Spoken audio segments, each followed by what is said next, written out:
Hey guys, what's up? Welcome back to the channel. It's Cynicalex, and today I want to talk to you guys about the 4 new events and recurring events that are coming to Marvel Future Fight for the next 5 or so days. There's a big one at the end, so stick around. The first one is that, yes, the World Boss double dimension rifts are coming back. I'm super excited for these. I hope you are too. It's going to be Ebony and Black Dwarf again on one day, and then on the second day it's going to be Corvus and Proxima. It's going to repeat twice for a total of 4 days, and then on the 5th and final day we'll have both dimension rifts open. So that's a total of 6 dimension rifts, 3 entries each. That's a total of 18 runs that you'll be able to do over the span of 5 days. Just keep in mind you have to save 60 energy per day to run them because they each cost 20 energy per entry. It's really great for new players, especially to grind up Black Antimatter and Chaos Nordstones for the Doctor Strange Epic Quest, native tier 2s, or regular tier 2 materials. So, really jump on that and get going with that. Don't miss any of those days. The second thing is Battle World is coming back with a twist again that we've seen before, but we're happy to see again. Instead of offering bios, they're offering a special gear, which are obelisks, ISO 8, and comic cards. Now, generally speaking, the comic cards are the better one to go for, but in the case of the obelisk day, which coincides on the second, I believe, or third day, you might consider going for those obelisks because you can get, I think, 3 5-star obelisks if you can place in the top 1 or 2%, which is quite enticing. But the days are, obelisks and cards, ISO and cards, or obelisks and cards. So cards are always an option on every single run of Battle World, so you can always go ahead and try your luck for those.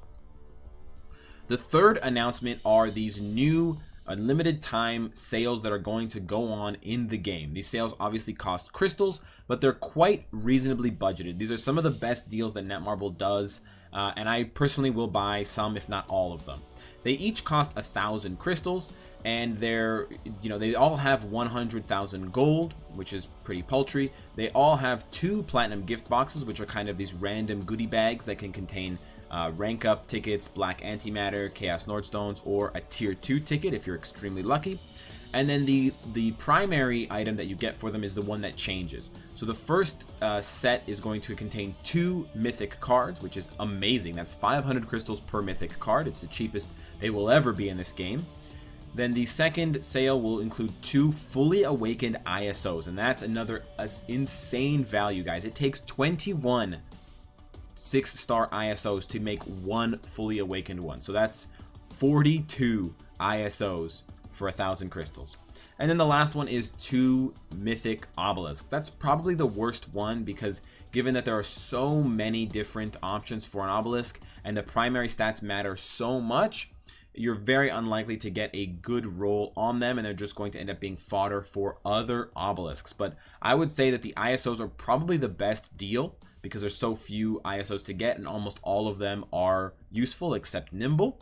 And then the comic cards are also very valuable because they benefit everyone on your roster. So I would strongly recommend, if you've saved up crystals, now would be a good time to invest in some of them if you need those boosts. If you're already at the stage where you don't need cards, you don't need ISOs necessarily, you can pass on these sales. They're not, the best thing ever, but they're very, very close. And I will be diving into my reserves to get some of these bad boys and to boost up some of my characters. But that is kind of, those 3 things are kind of the lead up to the big announcement. And the big announcement is something that has been teased through data mined information on Reddit for a while now, and I'm really happy to see that we finally got it in the game, because the character ranking is something that I've talked about recently in the Going for Number 1 video, if you haven't checked that out with Ronan. But it's finally going to have a more relevant aspect in the game, and it's going to, play a larger role in these numbers and the scores. Basically, what's happening is that there's going to be a character ranking event, and based on your ranking in specific characters at the end of the event, you will get a crystal reward, which is fantastic. So basically, Netmarble is saying we're going to give a bunch of the people in the community, and I say a bunch knowing it's quite a lot, I'm going to give you guys crystals.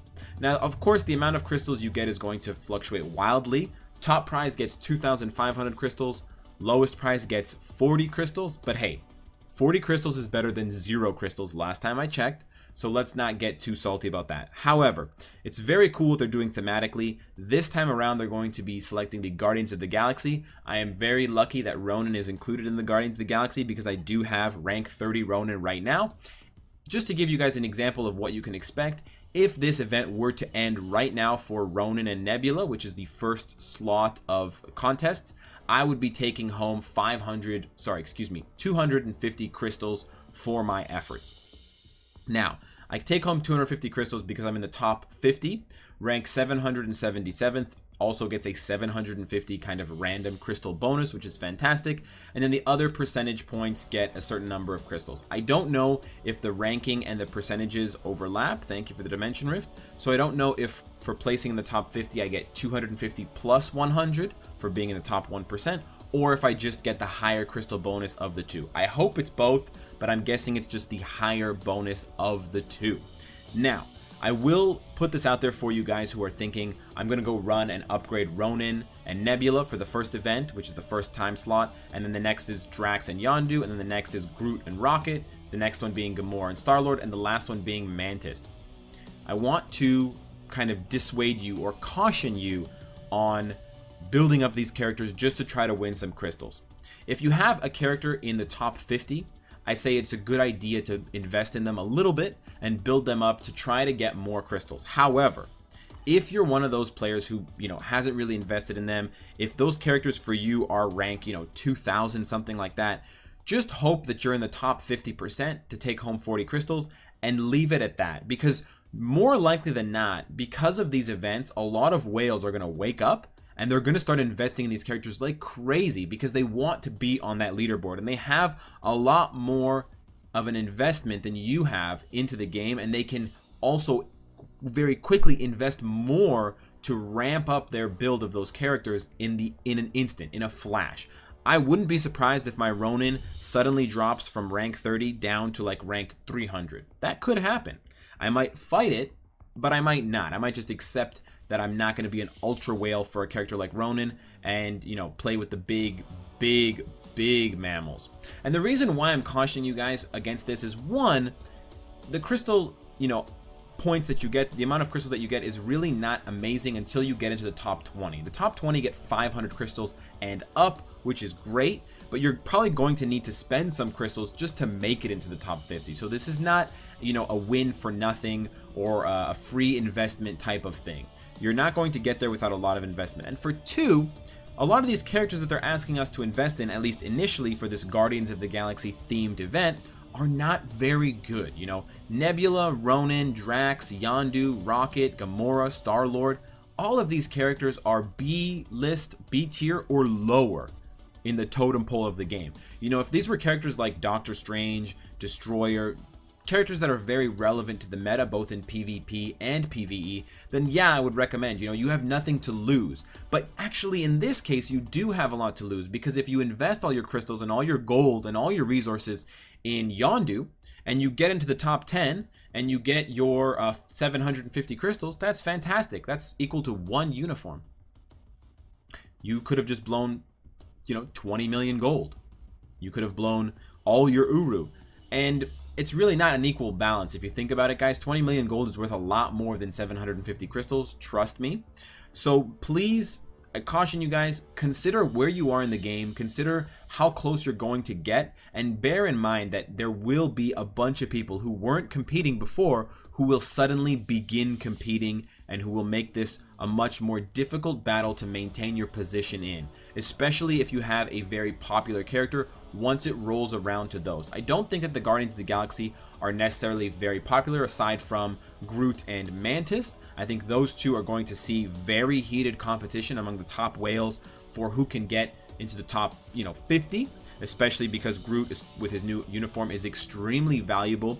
But keep in mind, guys, you have to get the uniforms up to Mythic. You have to get tertiary uniforms up to Mythic. There's so much that goes into a character's ranking that you have to develop, that if you're just not close to the top right now, I would caution against even aiming for that top this time around for these characters.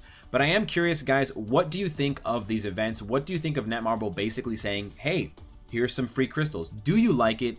Doesn't seem enticing for you? And will you actually go out of your way to invest in any of these characters to try and hit that #1 spot? I am really happy that we made that video a few days ago about Ronin and about going for rank 1, because now we can go back into the comments and see all those people who said, I have the rank 1 Kingpin, I have the rank 1 this and that, and hope that those same supporters, those same people in our community will be able to take home some of these awesome prizes, guys.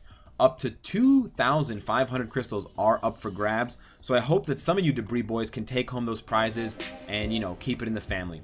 So let me know what you guys think of these 4 new events. Let me know which of your characters from these new Guardians of the Galaxy character ranking events you're going to try and aim for, if any. And of course, guys, if you like what you see, I hope to see you again tomorrow. Take care.